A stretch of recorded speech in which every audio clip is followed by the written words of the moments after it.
My name is John Hatcher from Overland Park, Kansas. I've been asked to come down here with my wife and my son in regards to a situation that took place back in 2009. I was working 15-hour days and my wife's mother had passed. And shortly after she had passed, approximately about a month later, my wife was felled with heart failure where she was reduced down to 5%.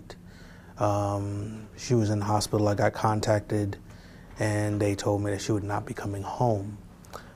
In between this time, I had my son going to a babysitter so that I could work for the 15 hours and check up on my wife. And finally, my wife was able to come back home. At that time, she was there by herself. She contacted me on the phone and said someone had come to the door and wanted to come into the apartment to see the condition. And she didn't really understand exactly what the problem was. She didn't see a problem in it. Later on, what I found out was that DECA, which was an agent for CPS, actually was contracted. What later on happened is they told her that she had to have the place cleaned. I told them to contact me so I could find out what was going on, because every time that I was gone is when they would come by, my wife, and I told them, tell them to call me so I can get these things set to find out what's going on. They never returned the phone call. So on the day that I had a day off early, I actually got to meet with them, asking them exactly what was going on and what was taking place and why. And later I found out that that was actually used against me in the court, because they said that I threatened the agent when I asked her why she was in the apartment and what they were asking, and trying to meet their agenda, because there was a consistent threat of taking this child. Every time there was a question about something, well, do you want to lose your child? Then you need to do it. They had it to the point where my sick wife, who had been out of the hospital a week, they had her crawling on the floor picking up trash while they stood around her. I called friends in to help us basically pick up everything and throw it into the trash so that we could get it taken care of. After we were done, they said everything looked great and that Mike would be returned. At this time, they had him temporarily at a facility for only a few days while we were taking care of the matter. When DECA showed up one day and knocked on our door, and she said we had to be in court in 15 minutes. And we asked her why. And she stated, I don't know, but you need to go to court. So we got together and drove over there to the courthouse, and we're sitting outside the courtroom and trying to find out what was going on. Nobody was telling us anything, and finally a court officer comes out and calls our name. And so we said, we're here, and they hand us a stack of documents of allegations against us.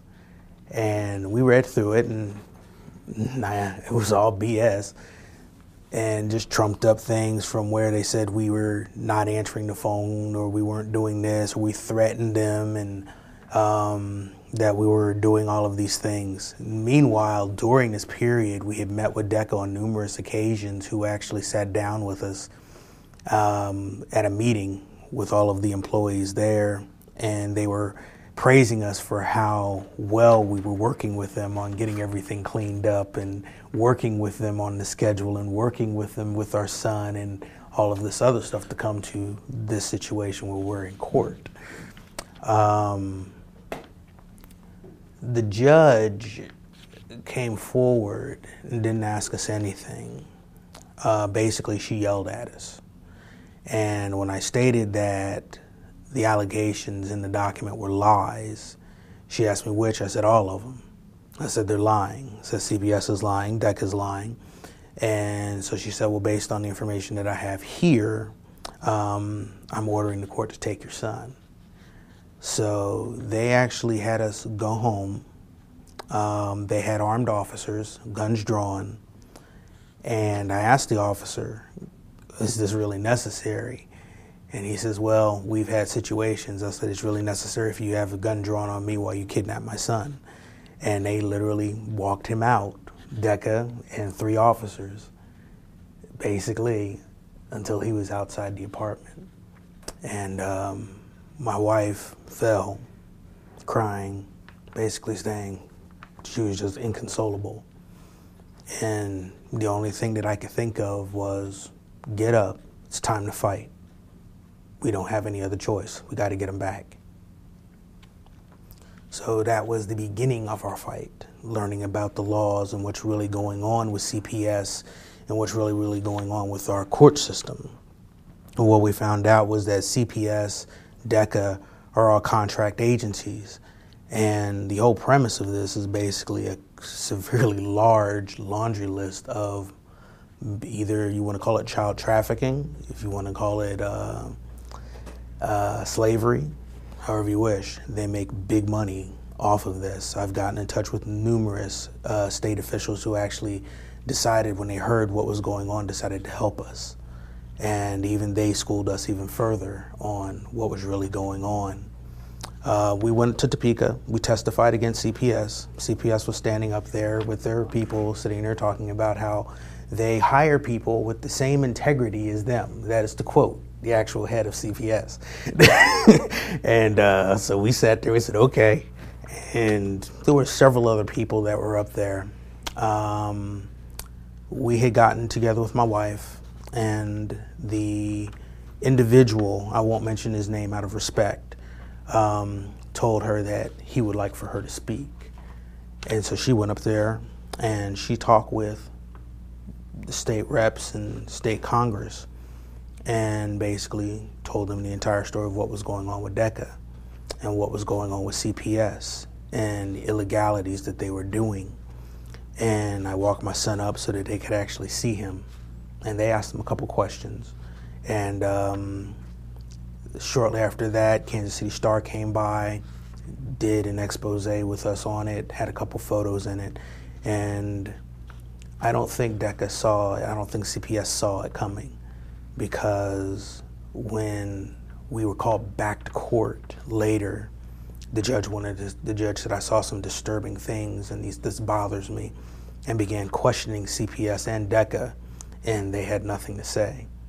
So the judge basically said, you have to give the child back, and I want the money paid back to them that has been paid out. Please understand that during this process, they had us get drug tests, psychological evaluations, take IQ tests to see exactly how intelligent we either were or weren't. And all of this was actually charged back to us. We later found out that the judge is actually one of the cohorts that is in the middle, and the judges actually make money dealing with the adoption of these children. And we've actually found the laws that actually state such, and we were basically one of the things that we decided to fight on. The fight's not done. We already know this. But until I can get my wife healthy, until we can get it to where my family's safe, we're basically staying where we're at before, and basically setting things in line and in position for when we come back at them. And that's not a threat in any way or form, so please don't think terrorist or anything of that nature. But it's a promise. I'm gonna come back, and everybody that tore my family apart, through your own court justice, through your own laws, I'm gonna come back at you, and I'm gonna tear yours apart too. I can promise you that.